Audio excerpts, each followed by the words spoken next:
오늘은 다윗의 기도 29번째 시간입니다. 지난번 이야기 좀 설명하고 오늘 말씀을 시작하도록 하겠습니다. 다윗이 이제 인생의 하강 곡선을 지금까지 상승 곡선을 걷다가 이제 인생의 하강 곡선을 겪게 됩니다. 물론 그동안의 삶도 정말 힘들고 어렵고 고난의 연속이었지만은 하나님 앞에 영적으로 한번 꺾인 그런 사건이 벌어지게 되었죠. 그것이 바로 밧세바 간음 사건 아닙니까?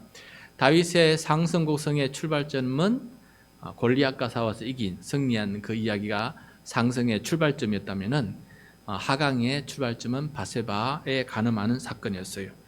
그리고 또 그것으로 끝난 게 아니고 감추고 또 우리아에게 속이고 끝내는 우리야를 전쟁터에서 죽게 하는 살인 교사까지 하죠. 그러니까 다윗의 죄가 너무너무 큽니다. 너무너무 커서 이 하나님 앞에 자복하고 엎드려야 되는 이 다윗이 아무것도 하지 않고 마치 당연한 것처럼 나 왕이면 이 정도는 할 수 있지 교만해서 그렇게 하나님 앞에 살아가고 있었어요. 그렇지만은 백성도 알고 심지어 적군들도 알아서 하나님의 영광이 되지 못하는 그런 삶을 살아가고 있었습니다. 그래서 결국은 나단 선지자가 다윗을 찾아가서 바로 당신이 큰 죄를 지었습니다 라고 깨우쳐 주자 그때서야 깨닫고 하나님 앞에 엎드려서 회개의 기도를 드립니다. 시편 51편 우리 지난 시간에 우리 함께 살펴보았지요. 그 회개 기도를 드리고 나니까 하나님께서 그 중심을 받으시고 그 죄는 용서해 주셨어요. 그러나 그 죄값은 밝게 하셨습니다. 그 죄값이 무엇입니까? 네가 낳은 아들은 밧세바 사이에 낳은 아들은 죽을 것이다. 두 번째, 너희 집에 앞으로 칼이 멈추지 않을 것이다. 그죠? 자, 오늘은 그 첫 번째 하나님께서 내리신 징계 그 밧세바 사이에 낳은 아이가 죽는 이야기입니다. 그때 다윗이 드렸던 기도 우리 함께 살펴보면서 이런 비통한 상황 속에서 비참한 상황 속에서 이런 징계를 받는 상황 속에서 다윗은 어떤 마음으로 살아가고 기도했는지 우리가 함께 살펴보는 그런 시간을 가졌으면 좋겠습니다. 자, 밧세바가 출산을 하였고 그 다음에 그 아이가 갑자기 병에 걸렸어요. 심한 중병에 걸렸습니다. 살 희망이 보이지 않게 되었어요. 그래서 다윗이 아이를 위하여 하나님 앞에 엄청난 기도를 드립니다. 간절히 기도드립니다. 15절과 16절이에요. 오늘 말씀 15절, 16절 다시 한번 읽도록 하겠습니다. 나단이 자기 집으로 돌아가니라. 우리아의 아내가 다윗에게서 낳은 아이를 여호와께서 치심에 심히 앓는지라. 다윗이 그 아이를 위하여 하나님께 간구하되 다윗이 금식하고 안에 들어가서 밤새도록 땅에 엎드렸으니 다윗은 아이를 위해서 기도를 합니다. 간구를 합니다. 간구를 하는데 금식까지 하게 됩니다. 그리고 이 금식을 통해서 밤이 새도록 땅에 엎드려서 금식만 아니라 그 몸이 차가운 땅에 엎드려서 그렇게 비통하면서 온몸이 마음뿐만 아니라 육신조차도 따라서 그렇게 움직여서 하나가 되어서 하나님 앞에 간절히 몸서리치면서 하나님께 간절히 매달리는 이 모습을 보게 돼요. 이 말씀이 어떤 의미가 있냐면은 새번역 성경으로 보면 이렇게 번역하고 있어요. 우리 화면을 보면서 같이 한번 읽어보도록 하겠습니다. 다윗이 그 어린 아이를 살리려고 하나님께 간절히 기도를 드리면서 금식하였다. 그는 왕궁으로 돌아와서도 밤을 새웠으며 맨 땅에 누워서 잠을 잤다. 우리 개역 성경에 있는 그 의미를 좀 더 정확하게 이렇게 번역해 놓은 것을 보게 돼요. 하나님 앞에 기도하러 성전에 나가서 낮에는 기도했어요. 밤이 되고 성전 문을 닫으니까 또 왕궁으로 돌아와서 왕궁에서도 밤을 새워 이렇게 기도합니다. 낮 동안도 기도하고 밤에는 집에 와서 왕궁에서도 돌아와서 기도하고 그 다음에 그 왕궁에서 기도하다가 맨 땅에 누워서 아마 자다가 기도하다가 졸았겠지요. 밤을 새우니까. 그래서 그 자리에서 그냥 엎드려서 그 자리에 누워 자르기까지 하면서 그렇게 하나님 앞에 기도드립니다. 아마도 자기 죄를 회개하는 기도도 많이 드렸을 것이고, 하나님 내 때문에 아이의 생명을 가져가지 마시고 차라리 내 생명을 가져가십시오. 모든 기도, 그렇게 간구하는 기도를 드리면서 하나님 앞에 간절히 그렇게 매달리게 됩니다. 그런데 기도할 때 다윗이 금식을 하였다라고 말씀하고 있어요. 금식을 하면서 기도를 하였다. 여러분, 아이들 이렇게 비통함에 놓일 때는 밥이 넘어가지 않습니다. 이거는 금식을 하고 싶어서 금식한 게 아니고 그냥 저정적으로 밥이 안 넘어가는 거예요. 그래서 그렇게 금식을 하게 되면서 하나님 앞에 기도하는 것을 보게 돼요. 다윗은 여러분 그러니까 금식 기도도 이렇게 자주 하는 것을 보게 돼요.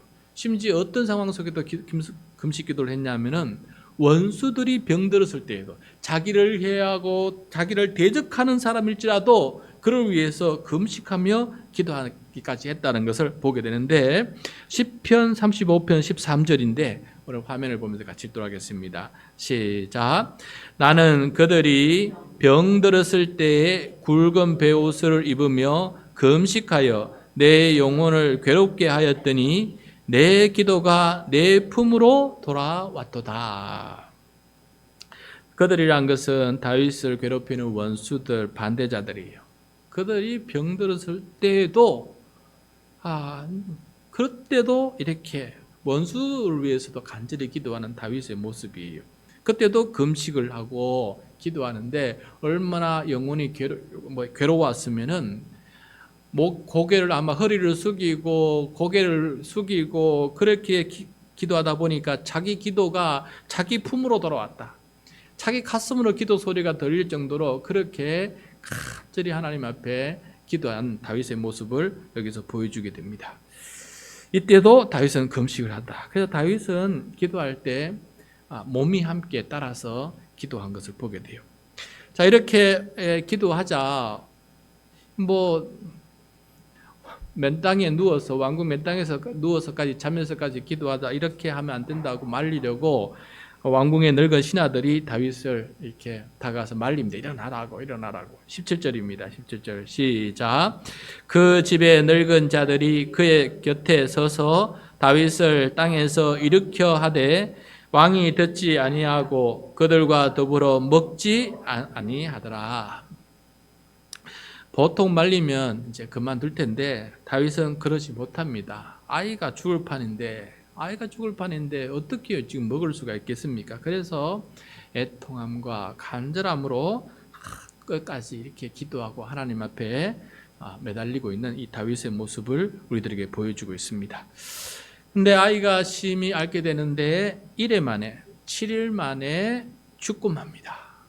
7일 동안 다윗은 그렇게 금식하면서 땅바닥에 엎드려서 잘 정도로 7일 동안 그렇게 비통하면서 간절히 기도를 드렸는데 결국은 죽고 말아요.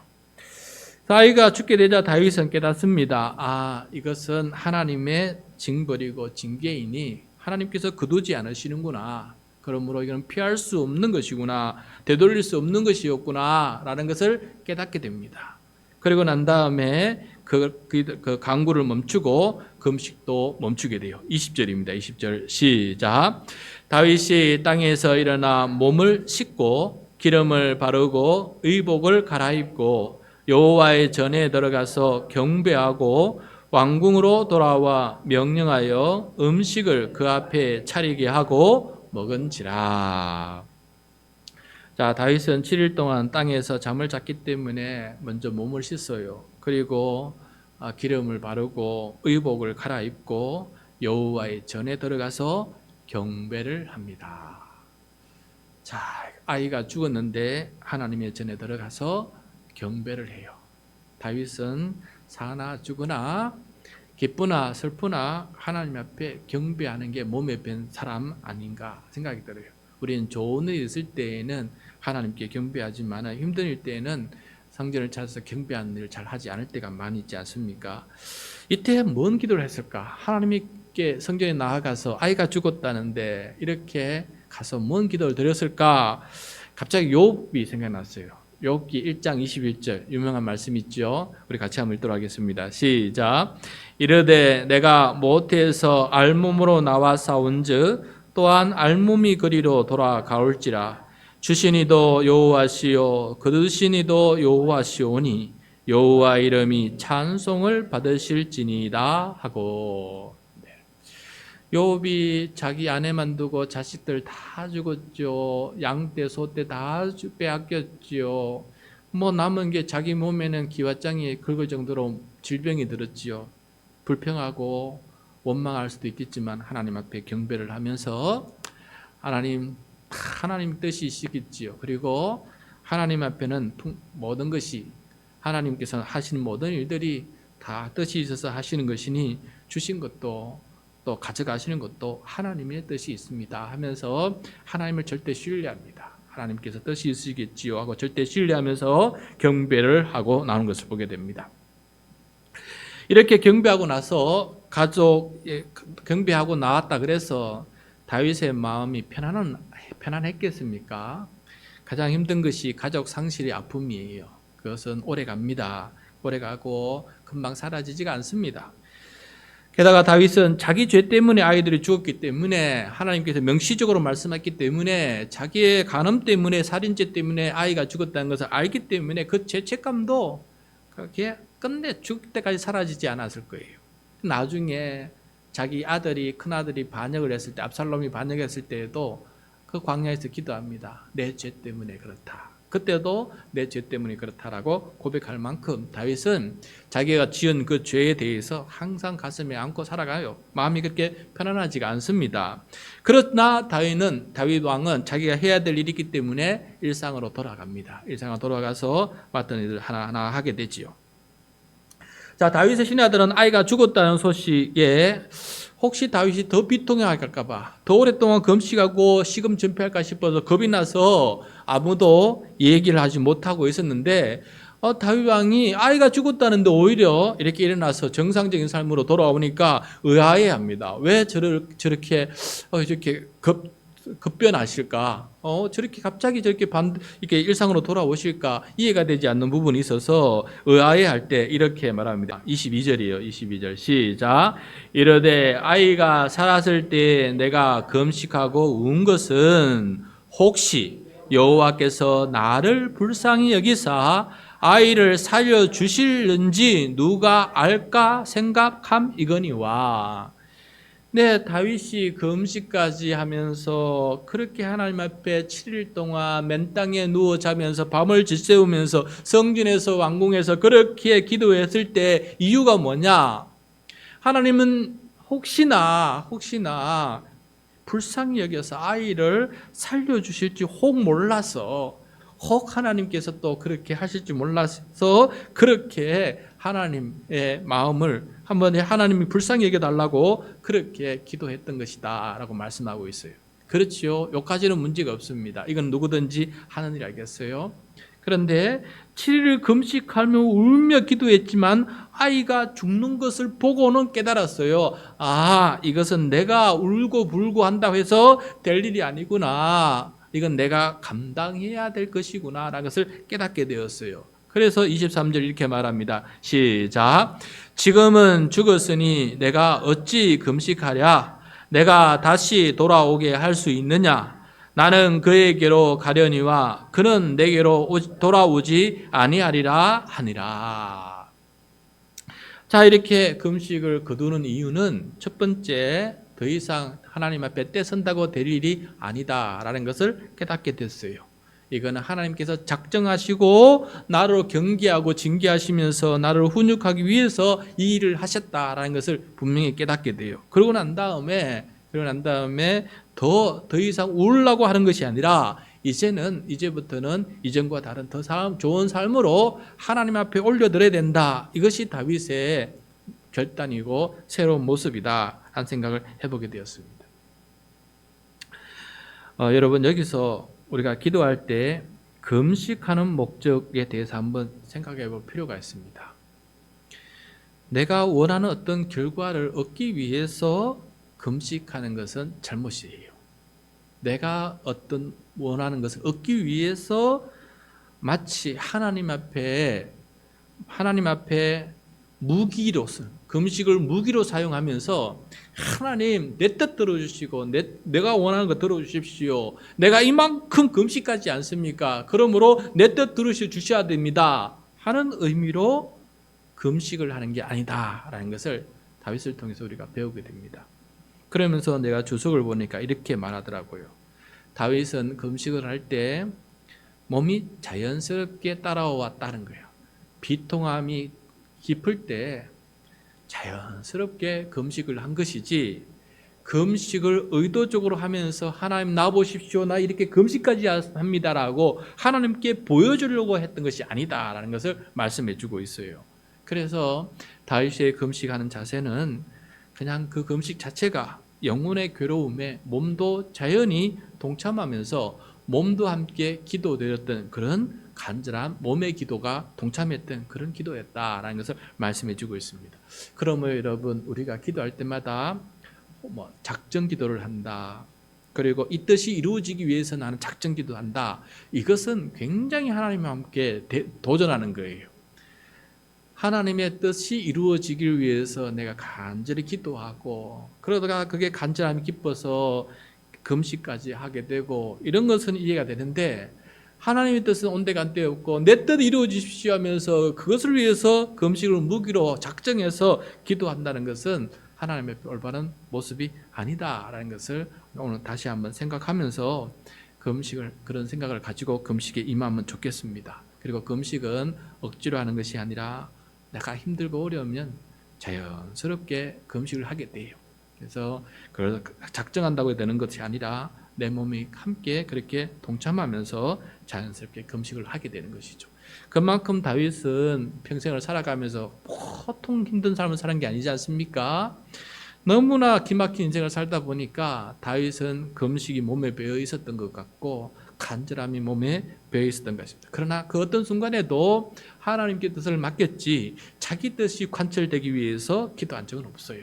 오늘도 아이를 위해서 놓고 기도했지만 다윗의 기도를 보십시오. 그가 하나님, 이건 살려야 됩니다. 죽이면 안 됩니다. 내가 이렇게 금식기도 아니게 나보고 좀 살려주십시오 하면서 이렇게 하나님 앞에 대들지 않고, 하나님께서 혹시나 긍휼을 베풀 수 있을까 싶어서 그 마음에, 간절한 마음에 아이를 위해서 기도한 것이지, 하나님 내 뜻이 반드시 이루어집니다, 하나님 뜻 거두십시오, 이렇게 하지는 않은다라는 것을 우리가 다시 한번 생각해 보면 좋겠습니다.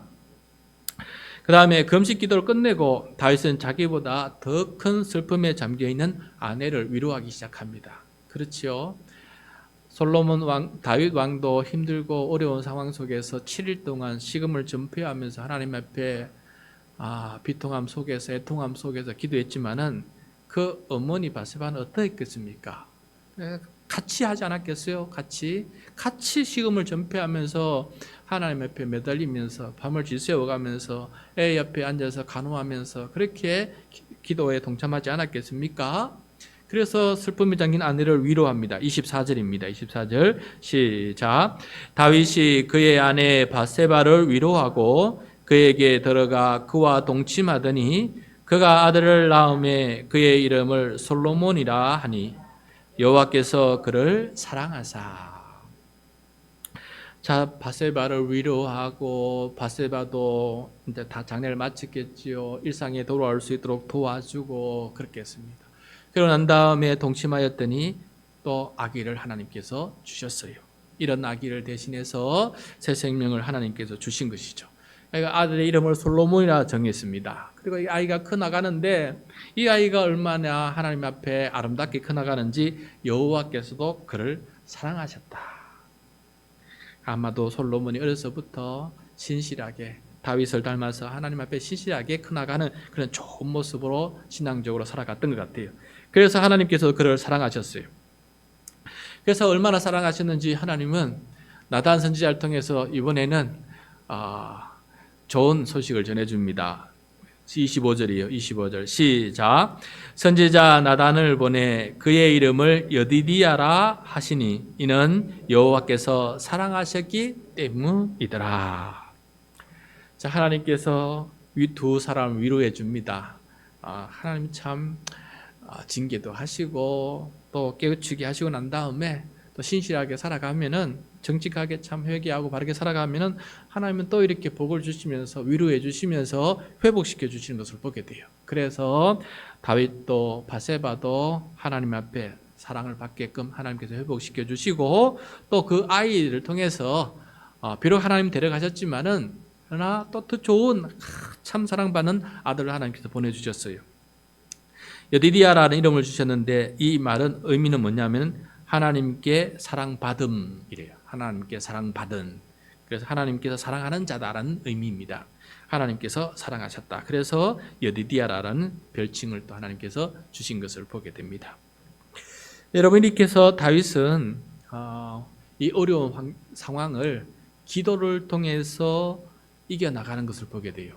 인생은 내리막길인데 세상 사람들 눈에 보면 인생은 내리막길이지만은 다윗은 이런 징계, 죄악, 징계, 회개, 징계받는 이 과정을 통해서도 그것을 기도를 통해서 하나님 앞에 올바르게 삶으로 통해서 전화 위복이라 할까요? 더 큰 회복으로 나아가는 다윗의 모습을 우리가 보여줘요. 다시 말해서 하나님의 징계의 목적은 회복에 있다는 것을 보여주는 거. 징계의 목적은 회복에 있다는 것을 보여주고 있어요. 그래서 오늘 이야기를 보면은 다윗이 그것 때문에 징계 때문에 아프고 비통함 때문에 금식하고 7일 금식하고 땅바닥에 엎드려서 기도할 만큼 너무너무 힘들고 어려운 과정이었어요. 하나님 나한테 왜 이러십니까? 물론 자기 죄 때문에 그랬으니까 내가 죄송합니다 하면서 그렇게 기도했던 이 아픔을 징계의 과정을 잘 겪어서 그리고 하나님의 기도를 통해서 다시금 회복해 나가는 이 다윗의 모습을 우리들에게 보여주고 있어요. 그래서 지난주 기도는 회개 기도라 그랬는데 오늘 기도를 회복 기도라 했어요. 회개 다음에 있어야 될 것은 회복입니다. 회복. 회개는 입술의 고백이에요. 그런데 회복은 그 이후의 삶을 통해서 나타나는 열매입니다. 그래서 회개가 진정한 회개면은 그가 회복의 열매로 나타나는 것이 바람직한 기도의 모습이다, 삶의 모습이다라는 것을 우리들에게 보여주고 있습니다. 그래서 이 회개도 중요하지만은 그 다음 회개의 목적인 회복의 열매를 맺혀 나가는 것 이것이 참 중요하다라는 것을 우리들에게 보여주고 있는 것입니다. 그래서 다윗은 이 솔로몬을 말년엔 어쩔 수 없었지만은 잘 키워서 자기보다 더 좋은 왕으로 하나님 앞에 세워 나가는 그런 모습을 우리들에게 보여주고 있습니다. 그래서 여러분 우리도 살다 보면은 우리도 잘못을 안 저지를 수가 없지요. 죄를 안 지을 수 없지요. 우리가 어떻게 죄 안 짓고 삽니까? 그리고 우리가 우리 주변 사람들한테 죄를 안 짓고 어떻게 삽니까? 우리는 죄를 연속으로 짓고 살아가는 사람이에요. 그래서 계속 회개하는 사람입니다. 그렇지만은 그의 죄의 열매들이 있어요. 죄를 지었기 때문에 그것 때문에 관계가 비틀어지고 그것 때문에 마음의 상심이 일어나고 그것 때문에 때로는 원수가 되기도 하고 이런 일들이 일어날 수밖에 없지 않습니까? 내가 잘 지은 죄에 대해서 하나님 앞에 용서는 받았지만 죄 사함은 받았지만은 그 죄가 나온 여러 가지 삶의 이 영향들 좋지 않은 영향들 있지 않습니까? 그게 성경에서 말하면 그게 징계라 그래요. 징계. 그걸 형벌이라 그래요. 그런데 이 징계와 형벌을 통해서 하나님은 우리를 회복시켜 나가신다는 사실을 한번 생각해 봤으면 좋겠습니다. 하나님 나를 버리셨구나. 아니라 내 죄 때문에 당연히 내가 받아야 될 값입니다. 그게 정의 아니겠어요? 그게 정의가 아니겠습니까? 내가 잘못한 것에 대해서 내가 징계를 받는 것이 당연한 것이다.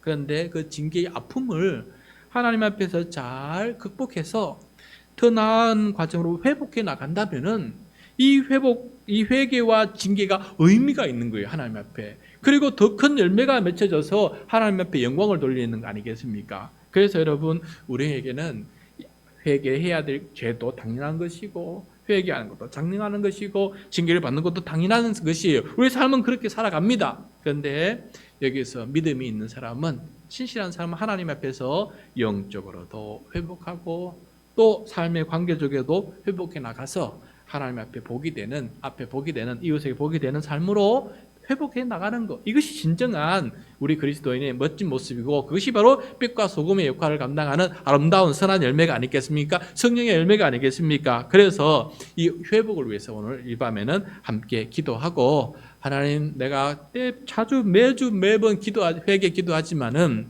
그 회개를 통해서 내가 아픔을 겪고 살아가지만은, 내가 지은 죄 때문에 가슴에 아픔을 가지고 살고 관계 속에 아픔을 가지고 살아가지만은, 그러나 내가 이 기도를 통해서 하나님 앞에 신실하게 살아감으로 회복하는 그런 사람 되게 해주십시오.